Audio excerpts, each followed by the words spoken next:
nakakatakot ng magsabi ng totoo kasi baka ma-reject tayo.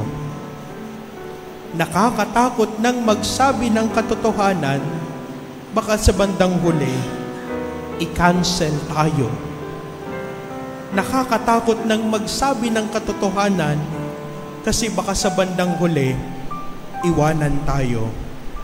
Pero tatandaan natin, mga minamahal na mga kapatid, ang mas nakakatakot ay kapag tinanggap natin ang kasinungalingan at nagkunwaring tahimik pero wala namang palang katotohanan at wala nang pagmamahal. Naging convenience na lang, naging go with the flow na lang tayo, tatahimik na lang ako para walang gulo. Nakakatakot yan. Let us not be afraid of division when it is caused by truth and love. Let us be afraid only of a false peace that keep us comfortable but away from God.